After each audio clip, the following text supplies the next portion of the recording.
Thank you, Abraham. I have heard you say that the degree of manifestation of negative things, whether it be disease or negative things that happen in your life, is proportional to the degree to which you cut yourself off from source. And I accept responsibility for my health. I also think that I've always been a very positive, happy by nature person, have had wonderful relationships, excellent health, wonderful work, and have gotten to the point in my life where I was able to retire, take a summer off, RV, and learn how to do nothing, which was a real treat for me. But my dilemma is during this time, in this last year, I developed a physical condition which was gradually got more and more debilitating, although I was making a definite conscious effort not to focus on it, not to give it more power, and found lots of things to do that made me happy. But it kept getting worse in spite of my conscious efforts in another direction. So I'm trying to understand this, and I know by belaboring it, that's not where I want to be at. But it's almost as if I can't find a place to get better until I understand how I created this, because it doesn't seem in proportion to my degree of negativity. Well, what you said about what we said is accurate in that to the degree that you are disallowing your own connection to the stream, you experience the disability, so to speak. But there is another factor also, and that is the amount of energy that you're drawing through by the power of your desire. In other words, if you're going 5 miles an hour and you hit a tree, it is not nearly as significant as if you are going 100 miles an hour and you hit a tree. We are visiting with a woman one day who described herself as you did, of being a very positive person, and we could feel that her words were accurate to the vibration. And then she went on to describe illnesses in her body, several of them, in fact, in this case. And then she described a friend who was not nearly as positive as she was, who was healthy as a horse. And it was annoying to her that she, as a positive person, was experiencing these disabilities while her very negative friend was not. And we said there are two factors: the power of your own focus and your ability to allow the power of your own focus to flow. As you were describing your health and your stamina and your state of mind and retiring, and then learning, you said, learning how to do nothing. Now, what did you mean by that? Well, I meant by that all my life I've been one of these people who tries to do 3 things at once and sometimes ends up being a little bit frustrated by that, and was getting to the point where what I really felt like I wanted was to do more self-exploration, more make me feel better, and less going out into the world and, Well, the reason that we asked the question is because we suspect that you were not as in alignment as you might think that you were even before retirement. And in fact, part of what was making you want the retirement was the overwhelmment and the sort of stress of all of that. You were looking forward to relieving all of that. But you did what so many people do. You thought that the relieving of stress was about changing activity, where what the relieving of stress is always about is about alignment of energy. That's why we tease with people. They will say, I'm standing in this place and I'm having this experience and it doesn't feel good. Do you think I should stay with this person? Or do you think I should stay with this job? Or do you think I should stay in this town? And we always say, well, you might want to go someplace else, but remember, you'll be taking yourself with you.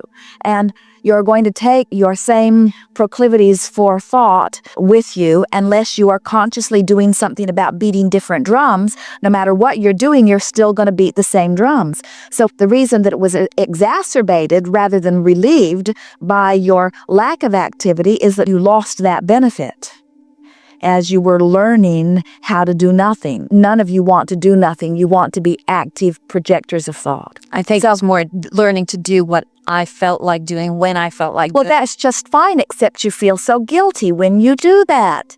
You don't feel productive. You don't feel contributing. That's the part that you need to get into alignment. It's like Esther and Jerry. They will have a weekly tape that needs to be processed because there are people that are waiting for it, not only in listeners, but processing people who need it at certain times in order to complete it with ease. And so Jerry and Esther have a window and they know where it is. And when they avoid doing it while they go do something else, they never take great pleasure in the something else that they're doing because they feel like they should be doing that. And they have discovered that they can make themselves feel better about it, but it is just easier to just do it. When I'm at home, that's where I'm at too. It's about living in an RV park and an RV is a happy place. There's minimal things that need to be done. And I felt I had earned it. I felt like I All right, for like Helen, who is not really wanting to spend a lot of time figuring out however you got to where you are. So now just talk about anything that has to do with the majority of your now life. Talk to us about if someone says, how are you? What are you up to? What are you doing? How's it going? What kinds of things do you say? But pretend that it's someone that you don't want to talk about your physical condition to. You're just making small talk about the day, your life. What kinds of things come out of your mouth? Well, I'm spending a lot of time catching up on reading material, which I enjoy, spending time with my husband, doing a little traveling, really not being bored. I haven't missed work. I am working one day a week, which I love because I can go in, do my work, come home, and I don't get caught up in the politics of the work as I did when I was working full time. So I would say I'm enjoying most of the aspects of my life right now. All right, now think about where you are and talk to us about dreams that you've had about what this part of your life would be like. What were those dreams? I would say the RV lifestyle has been a dream for both my husband and I, and that felt very good. I would like to travel more, explore more, but also So would you say that this RV life that you've discovered is as expansive and expressive as you wanted it to be? Or does it feel more same, more limited? I don't think it's limited, but I think I have yet to find full expression of myself in... Because when somebody uses a word not bored, there's boredom lingering nearby. Now, talk to us, if you will, just a little bit if you want to, about the physical condition. What is it? Oh, it's a muscular thing where I began getting pain and stiffness and really unable to walk well or lift my arms well and so on. And I didn't go to a medical doctor partly because of insurance snafus, but I felt like if I could get myself in the right place and align myself, that I could heal myself. And I kept expecting to do that in this quiet time that I was giving myself. It's a literal tug of war going on in your physical body, and it feels debilitating to you. In other words, that's what it feels like to us. So we would just make more decisions to make more decisions. We would no longer say, I'm learning how to do nothing, because we think that is contrary to the very essence of your being. You did not come forth to ever learn how to do nothing. You came forth because you are an expanding being wanting expansion. And those words also say, I was not very happy with what I was doing. In other words, I was not as fulfilled with my former life, and so I'm not doing what my former life was. I'm finding another life, but when you beat the drum of that, it's like pulling yourself in opposite directions too. We think today's dialogue will be beneficial to you because all anybody has to do is say, well, let's see now, where am I and where do I want to be on any subject? As you are moving through your day, try this exercise. When you find yourself feeling negative emotion or physical sensation, which is just an exaggeration of resistance in your body, go to a piece of paper, or you can write it in your computer, but write it, and write the word subject, and then write what you think this subject is. Just very brief description. And then write current set point. And then think around the subject, and it won't be hard because you're already thinking around it. That's why you're having the emotion. Think around the subject and just even talk out loud or write it is even better. Write what's rolling through your mind on the subject that has produced emotion. And as you write each statement, ask yourself as the statements come, what's the emotion that describes this? And you'll find yourself, wherever you are on the vibrational meter, finding words that are all similar, that mean sort of the same thing. And then say, my current emotional set point is, and then whatever it is. And then write, my emotional goal, not my physical body improvement goal, my emotional goal. Now, of course, the optimum emotional goal would be ecstasy or passion or enthusiasm, but don't ask for an emotional goal that's very far from where you are. Ask for an emotional goal that's not so far from where you are. And then keep writing, trying to find sentences and statements and memories that give you that improved feeling.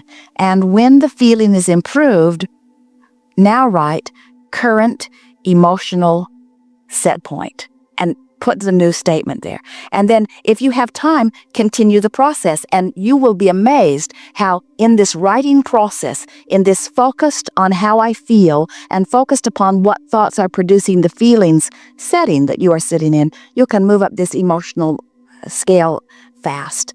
And every day you do it, you will feel less stiff. It is our promise to you. It's an interesting thing. As we watch you, you will find yourself aware of a physical reaction. And almost without exception, you want to know, what did I eat? What did I do? You're looking for some outside reason for it. You're almost happy to receive a diagnosis that explains to you why you're feeling what you're feeling. And if we were standing in your physical shoes and we had a physical sensation, we would stop and make an announcement to ourselves, at least, and to the world or anyone that is listening. I have just diagnosed myself with vibrational misalignment. In other words, I'm in a state of vibrational resistance. Or, even better words, I have some work to do on my emotional vibrational scale in order to bring myself more into the vibrational positioning that is more natural to me. But that's what I thought I was doing this by retiring and doing this.